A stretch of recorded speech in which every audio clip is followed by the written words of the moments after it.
você nunca teve, esse é seu primeiro, seja bem-vindo ao encontro com Deus. Mas se você já é cristão, seja bem-vindo novamente, porque é sempre um prazer retornar à presença do Pai. Eu me chamo Marcela Vitória e eu quero conversar com vocês nessa manhã sobre... É o comecinho desse encontro.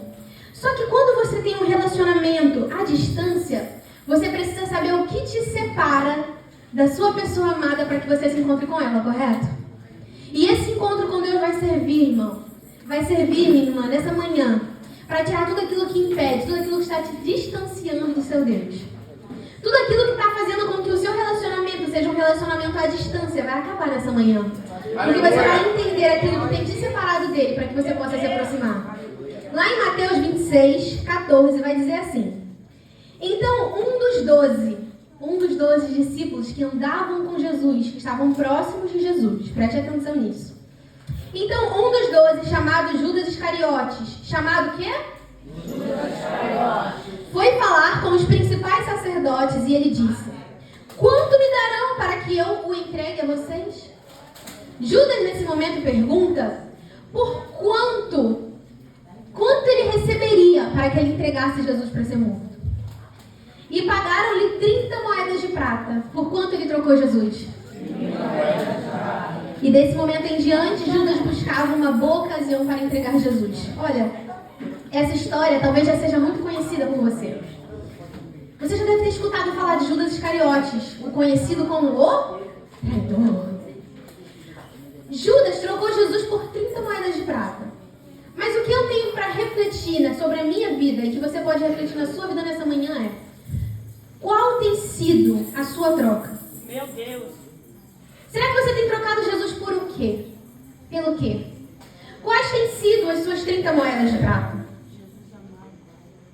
Nós queremos nos encontrar com Deus, mas muitas vezes nós trocamos Ele por moedas de prata.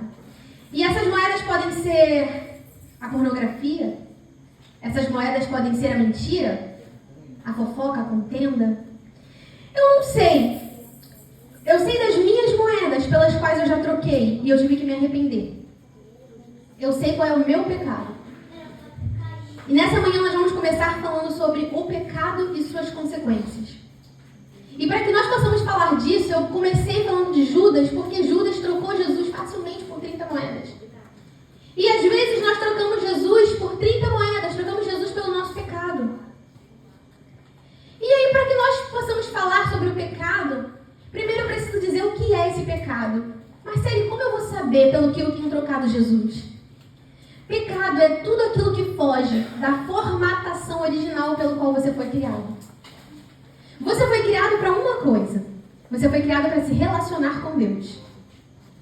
Você foi criado para ter um relacionamento com Deus. Deus, Ele é o Criador e Ele coloca a sua criatura num jardim, onde Ele visita a criatura todos os dias à tarde. E a criatura troca Jesus. Eu e você, como seres humanos, trocamos Jesus. Isso é o pecado. É quando nós fugimos da formatação original, que era nos relacionarmos com Deus, e nós fazemos algo que impede esse relacionamento.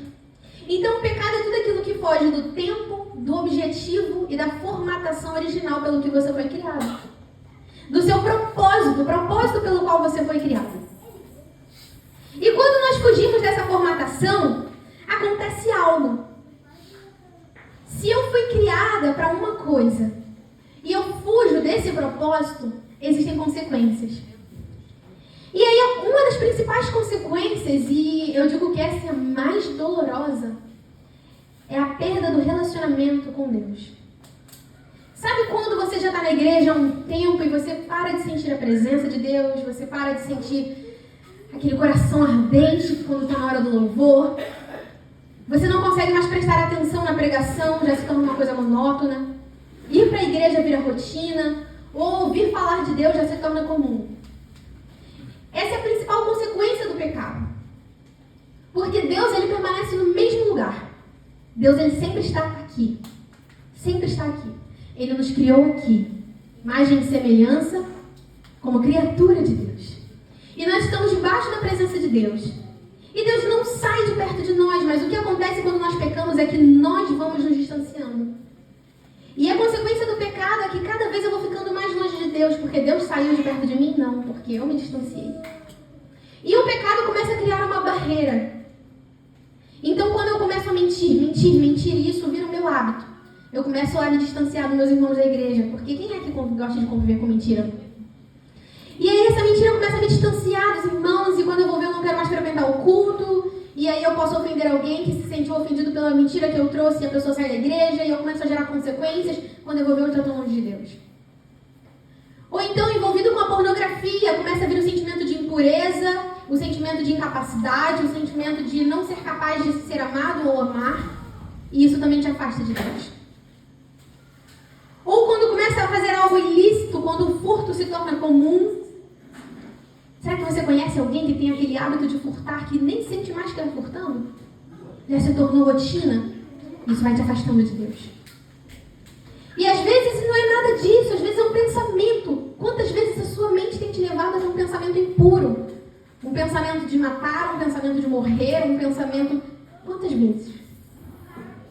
E esse pecado vai nos distanciando. Vai se distanciando. E essa barreira que é criada acaba impedindo o seu relacionamento com Deus.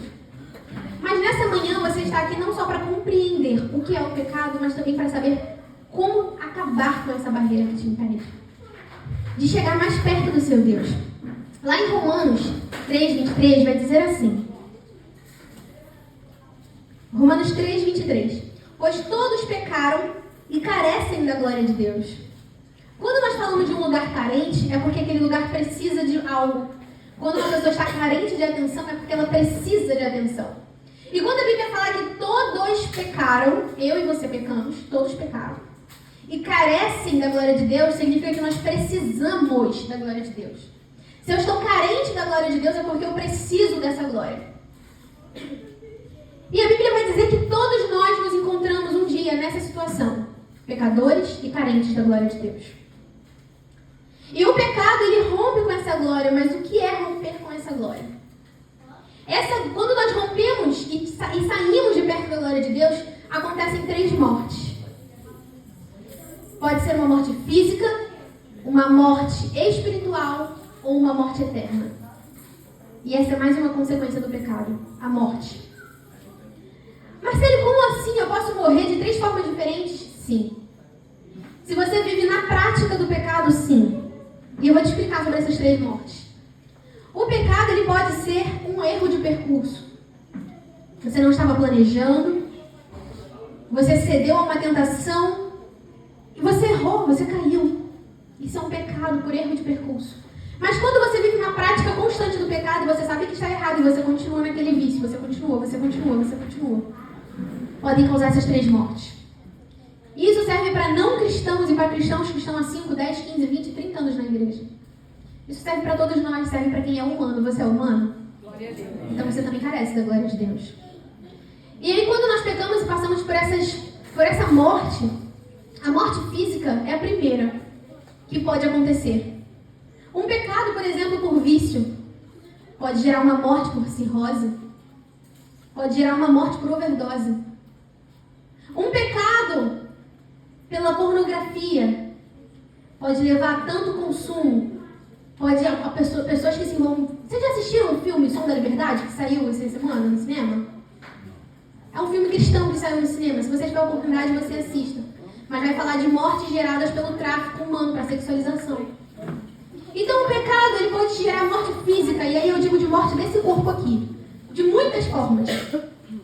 O pecado pode gerar, quando alguém peca por um roubo, por um assalto, e uma pessoa morre por consequência daquilo, uma bala perdida.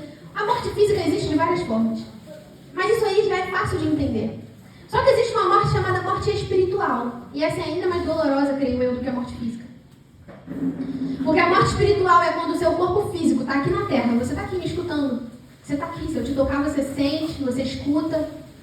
Seu corpo físico está aqui, mas o seu espírito já morreu. A morte espiritual é quando você já não sente mais a presença de Deus, é quando o seu corpo está aqui, você está vivo fisicamente, mas seu espírito já não sente mais a presença do Espírito Santo. Essa é a morte espiritual.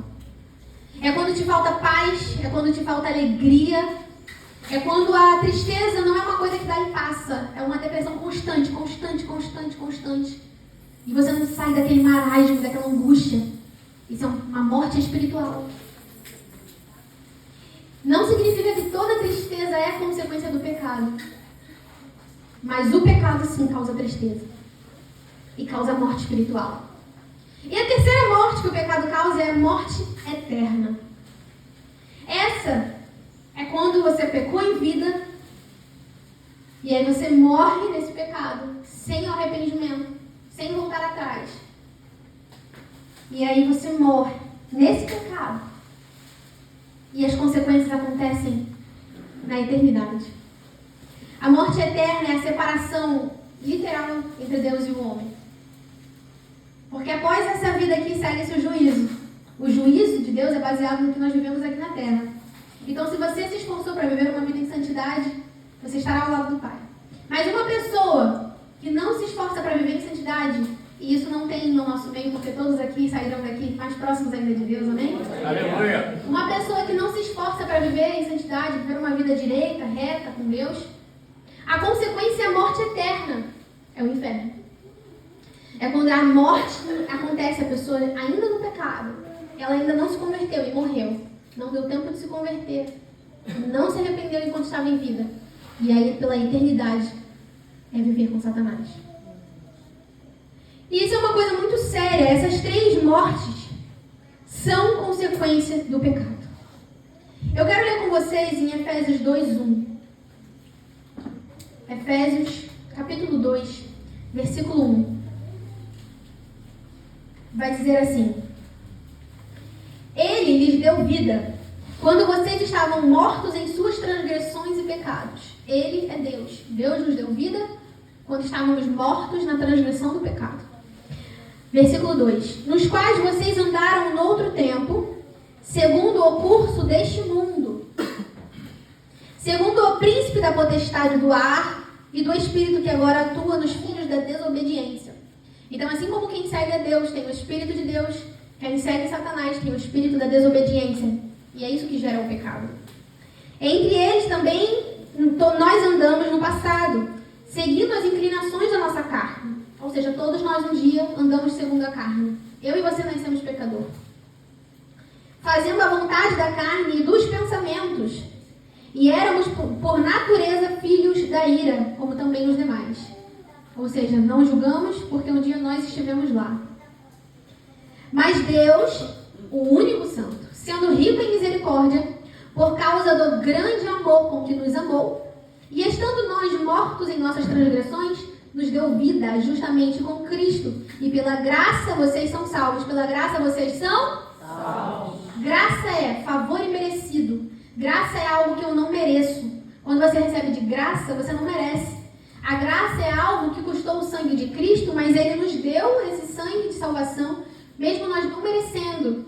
E quando a Bíblia vai falar que pela graça nós somos salvos, porque antes éramos todos pecadores, isso significa que nós rompemos com o laço do pecado e nós podemos nos aproximar de Cristo. Jesus, ele morreu naquela cruz por um motivo. Hoje existem prisões. Se você comete um crime, você é condenado e vai preso. Só que naquela época, alguns erros eram passivos de morte. E se eu estivesse viva naquele tempo, se eu já existisse naquele tempo, o meu erro me levaria para aquela cruz. Era a condenação que existia. Era o lugar de morte. O lugar onde quem pecava, onde quem cometia um crime era levado. Só que se todo ser humano fosse pagar pelo seu pecado espiritual, porque é o seguinte, é fácil de julgar pelo que eu vejo. Mas Deus conhece o pensamento, conhece o coração, conhece o espírito. E aí, se Deus fosse levar para aquela cruz todos os seres humanos que pecassem, não existiria um ser humano mais na Terra. E aí, qual foi a solução? Já que todos os seres humanos pecaram, como dizem Romanos, estavam sem a glória de Deus. Desce Jesus. Desce Deus encarnado. Se materializa na Terra. E fala assim, Maria, Ana, Júlia, João, Carlos, César, vem todo mundo aqui. Traz cada um o seu pecado. Reúne aqui. Dá. Ele pega o teu e o meu pecado e ele morre por todos os pecados de uma vez só. É isso que significa o ato da crucificação. É quando Jesus, não tendo o pecado, reúne todos os pecados da humanidade e morreu por aqueles pecados. Ele foi julgado pelo meu e pelo seu pecado. Só Só que não só levou o nosso pecado, ele não podia só tirar o seu pecado e te deixar continuando com o desejo de pecar. Ele também traz uma solução. Depois de 3 dias, ele vai arranca a chave da morte, do inferno. E ele fala assim, agora eu vou ressuscitar. Sabe por quê? Eu morri pelo teu pecado, mas eu sou Deus e sou santo. Eu vou reviver para te ensinar agora a viver como eu, em santidade. E aí depois de 3 dias, quando ele ressuscita, ele fala, meu filho, agora que eu ressuscitei, você tem o meu sangue sobre você. Sabe aquele sangue que eu derramei? É para que você não derramasse o seu naquela cruz. Agora você pode viver em santidade. E aí, Deus está aqui, ele cria o homem aqui. O pecado distancia, mas Jesus vem, tira esse distanciamento e traz a gente de volta para cá. E aí, qual é o nosso papel nesse momento? É continuarmos aqui. É continuarmos não praticantes do pecado, para que não haja mais essa barreira. Para que não haja mais o distanciamento. O que é o pecado? Sair da formatação original para o que Deus te criou. Qual é a consequência do pecado? É você estar afastado de Deus. Não sentir a presença de Deus. E morrer fisicamente, espiritualmente ou eternamente. Mas Deus te chama nessa manhã para que você saia dessa vida de pecado. E para que você volte à formatação original. Para que você retorne à formatação original. Essa água aqui é minha? Eu vou tomar um pouquinho, não sei de quem é, mas agora você abre para mim, por gentileza? Obrigada. E aí, irmãos, vocês vão aprender agora qual é a solução. Você pode estar pensando nessa manhã. Obrigada. Deus abençoe. Você pode estar pensando nessa manhã o seguinte: Marcele, eu já entendi o que é o pecado. E eu estou agora vivendo a consequência desse pecado. Essa palestra, essa conversa que nós temos, esse bate-papo agora de manhã, não é um bate-papo para te fazer gritar, para te fazer... É um bate-papo para te deixar reflexivo. Porque o meu intuito e o meu plano, a minha vontade, alinhada com a vontade de Deus, é que você saia daqui pensando realmente no que tem te separado de Deus. No que tem te distanciado de Deus, para que você possa solucionar isso com Deus. E a solução começa no arrependimento. Quando Cristo começa a pregar, ele começa a pregar sobre o arrependimento. João Batista começa a pregar e ele fala, arrependei-vos. A pregação da Bíblia é arrependei-vos a um Deus que salva. Arrependei-vos a um Deus que liberta. Arrependei-vos a um Deus que te ajuda. E o primeiro passo para que você rompa com as consequências do pecado sobre a sua vida é o arrependimento. E talvez há alguém que pecou próximo a você e você colhe a consequência. Uma bala perdida, alguém que morre por bala perdida, o pecado é de quem atirou. Talvez aquela pessoa estava pura com Deus, mas colheu uma consequência. Enquanto nós somos seres humanos, nós estamos suscetíveis com a consequência do pecado. E aí, os parentes daquela pessoa começam a cultivar o que? O ódio pela pessoa que matou. Um pecado, mesmo que não tenha sido cometido por você, pode trazer tantas consequências que respinguem em quem está ao seu redor. Só que se nesse momento você é o que cometeu algum pecado, ou você está colhendo a consequência do pecado de alguém, nessa manhã há um convite de Deus para o arrependimento. Para que o seu coração esteja num lugar de arrependimento onde você fale, Deus, eu não quero mais viver nesse pecado, chega, acabou. Deus, eu não quero mais colher a consequência. Deus, eu perdi todos os meus amigos porque o meu pecado é fofoca. Deus, eu perdi a minha igreja porque o meu pecado é mentira. Deus, no meu trabalho eu não me dou bem mais porque eu furto e as pessoas não me respeitam. Deus, eu não consigo conviver em comunidade porque o meu pecado é o ódio, o meu pecado é a raiva, a ira. Deus, eu não consigo mais viver em comunhão com a minha esposa, com o meu esposo, porque o meu pecado é a pornografia. Deus, eu não consigo cultivar um relacionamento santo porque o meu pecado é a fornicação. Deus, eu não consigo cultivar um casamento santo porque a imoralidade sexual ainda está presente. Eu não sei qual é o seu pecado ou qual a consequência que você tem colhido, eu só posso dizer por mim. Mas eu posso te dizer com convicção que o meu pecado eu sei. E todos os dias eu me lanço aos pés do Senhor e falo, Deus, aqui está o meu coração arrependido e pedindo o teu perdão. Eu quero voltar à formatação original, eu quero voltar a me relacionar contigo. Não é porque eu estou palestrando aqui nessa manhã que eu também não tenho as minhas lutas. Só que porque eu estou aqui nessa manhã? Porque um dia eu aprendi a lutar com as armas certas. E eu te convido nessa manhã a também lutar com as armas certas.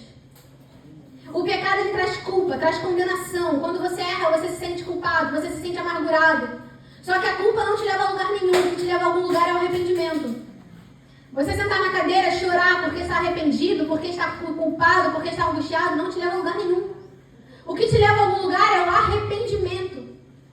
Não adianta eu bater em alguém e eu começar a me sentir culpado porque eu bati naquela pessoa se eu não chegar para ela e pedir desculpa por aquilo.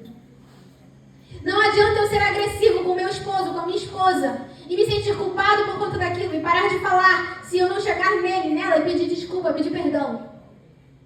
Não adianta eu ter ofendido meu irmão do trabalho, meu colega da igreja, da faculdade. Não adianta eu ofendê-lo e nunca mais falar com ele porque falar, eu não mereço falar com ele, eu estou arrependido porque eu pequei, mas eu não ia até ele pedir o perdão. O pecado, ele traz consequências, ele traz separação entre Deus e o homem, mas ele também pode te separar de quem está do seu lado. Família, amigos. E é por isso que Deus nos convida a sair da vida de pecado, para que nós possamos romper com as consequências. Marcela, eu estou arrependida, o meu coração realmente se arrependeu, eu não quero mais viver de pecado. E agora, o que eu faço? Buscar uma vida de santidade, comunhão, intimidade. Nenhum relacionamento existe sem intimidade. O que existe é convivência. Eu posso conviver com ela. Eu posso estar na igreja todos os dias com ela. Qual é o seu nome? Eu posso ir para a igreja com a Débora todos os dias. Eu posso estar na igreja dela na quarta, não é quinta, né? Eu posso estar na igreja dela na quarta, posso estar na igreja dela no domingo. Eu posso frequentar a casa da Débora, porque eu falo com o parente dela e eu posso vê-la todos os dias na faculdade.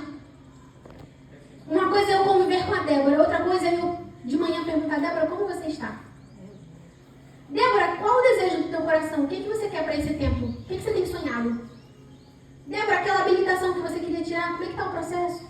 Débora, aquele trabalho que você colocou o currículo lá, como é que está o processo? Isso é intimidade. Isso é gerar intimidade.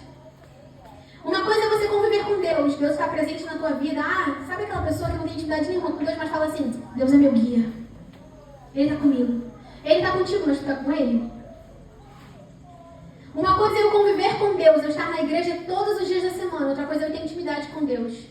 É eu acordar de manhã e buscar essa intimidade. Só isso rompe o pecado. A convivência não rompe o pecado. A convivência não vai romper o teu pecado, mas a intimidade vai romper o teu pecado. Porque quando eu me torno íntimo da Débora, quando eu estou perto da Débora, eu não vou querer ofendê-la porque ela se tornou minha amiga. Eu não vou querer chateá-la porque ela se tornou minha amiga. E se eu faço algo para a Débora que ela não gostou, eu peço perdão porque ela é minha amiga. Isso é intimidade. Quando você cultiva intimidade com Deus, você cativa o coração dele, a teu, e o seu ao dele. E você não consegue mais viver em pecado, viver em ofensa. Mas teu coração vai querer viver em retidão. Então, romper com o pecado é buscar intimidade com Deus, buscar comunhão com Deus. É buscar saber qual o desejo do coração de Deus para o teu coração. É você apresentar a tua vontade e falar assim: Deus, eu estou errando nisso aqui porque a minha vontade é essa. Mas qual é a tua vontade para mim? Eu não sei se o seu coração já está aí remoendo, pensando em que você tem colhido nesse tempo. Mas fato é que Deus nessa manhã tem te convidado para um caminho de arrependimento. Deus tem te convidado nessa manhã para que você reveja os desejos do seu coração. Para que você repense o que tem te dado prazer. Para que você não tenha prazer mais sobre o pecado. Mas que você tenha prazer somente na presença de Deus. A presença de Deus é alegria, é gozo, é uma alegria que não acaba. A presença de Deus é amor. A presença de Deus é paz. A presença de Deus é fidelidade. A presença de Deus preenche o coração. Isso é o que a presença de Deus traz, prazer. E a presença de Deus só é plena na nossa vida quando nós rompemos com o pecado. Gostaria de te convidar a ficar de pé nessa manhã. Por favor.